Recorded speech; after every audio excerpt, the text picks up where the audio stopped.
Thank you, Mr. Oman, for those nice words, and thanks for the introduction. Ladies and gentlemen, it's a privilege to address all of you here today.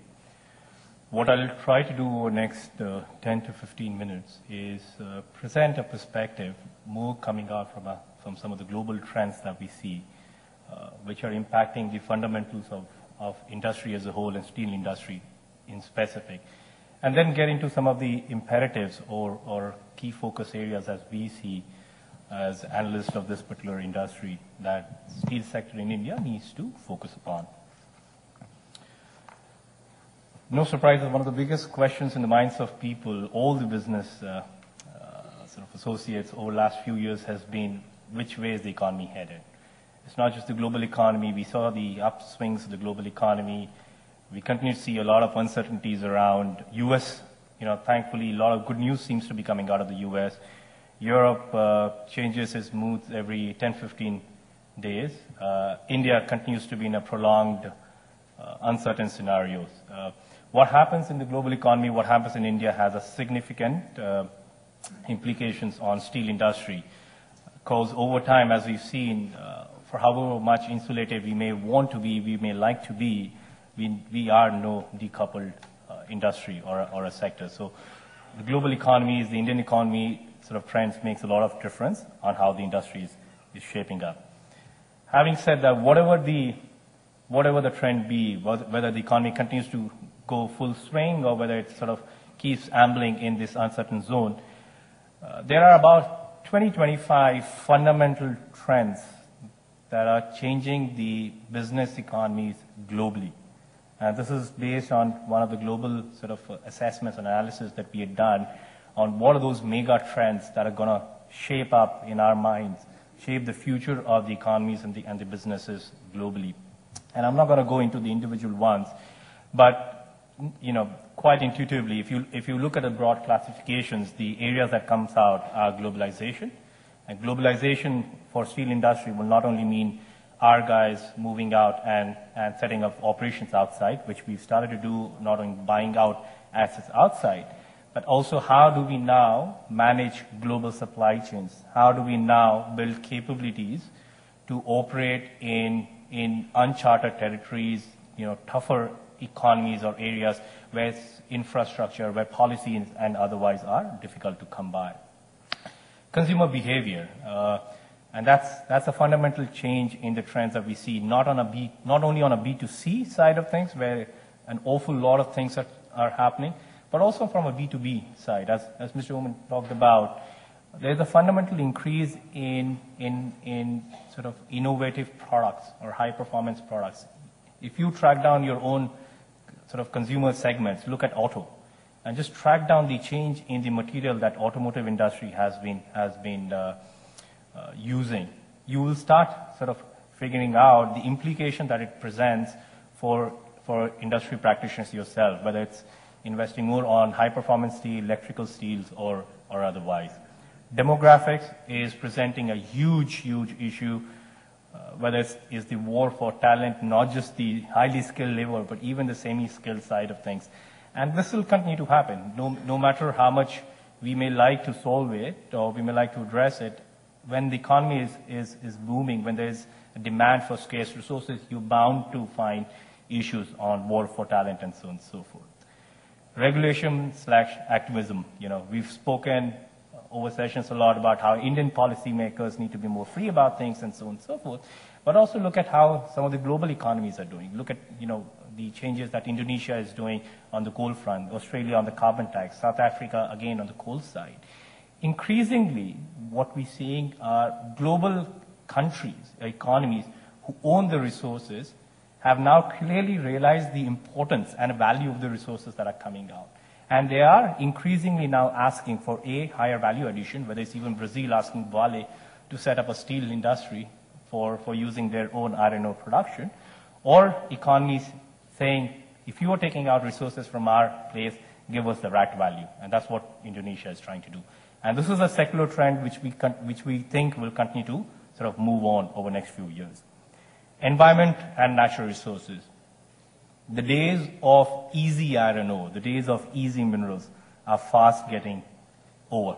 And I'm sure all of you, even in India, as you will see, the quality, high quality lump availability has been declining significantly.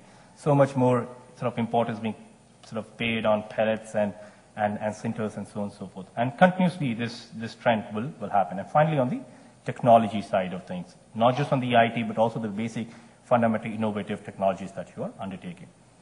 What does that mean for steel industry? We've captured that into 5 specific imperatives, and we're going to come into details of each of these subsequently. But what it means are basically 5 rules. 1, the define and focus on your competitive positioning. It's important because, while the steel itself is no one industry, the play and the path that a big steel player would undertake will have to be so very different from a small to mid-sized steel player. So how do you actually, in this world which is increasingly becoming uncertain, how do you establish a right focus? Innovation agenda, or sort of R&D side of things, will continuously become more and more important. Steel will continue to move away from a basic commodity side, where the margins will be minimal, if not negative, as you were talking about. It's only you have to migrate towards higher performance and higher quality that you'll continue to enjoy the kind of returns that your investors are expecting from you. Capital investments and project execution. Again, huge amount of issues, huge amount of emphasis required. M&A side, it's always been a buzzword. It always comes back and goes away. But looking at mergers and acquisition or inorganic growth in the right way. And finally, fundamentally, sort of not forgetting the old virtues of cost management, procurement management, and supply chain management. Very basic tenets of doing business that all of us over time have been following, but continues to play importance. Let me get into each of these quickly. When you look at the global markets and how the markets are evolving, obviously China India growth story is pretty well known, and I'm not going to harp on that. The first wave of growth has already happened. What actually is now happening is the next wave of evolution in the steel industry, where China is now moving from being a massive importer and massive consumer of steel to a scenario where it started to sort of ship out tons and tons and lots of low quality or low cost steel out in the market. What's also happening is if you look at the curve on the right-hand side, and this is what Mr. Uman was also referring to, historically, if you track the consumption patterns across all the economies, they actually take a kind of an inverted U curve. If you see, China is fast moving into a scenario where, because of the high per capita consumption, the incremental 10-year growth that we would expect, but still be healthy, will not possibly be the main engine drivers as it was in the past 10 years or so. India, still very, very less, lot of sort of time to catch up on. But there are a lot of new economies that are coming up, Vietnam, Indonesia, and so on and so forth, which may present the next wave of growth. What's also happening is, if you look at the entire supply chain or value chain of the steel industry, the uncertainties of the volatility that has started to emerge in the entire value chain has increased, whether it's volatility on the raw material side of things, iron ore prices. Vale recently in its analyst call said, be ready for $180 per ton raw material price regime, right?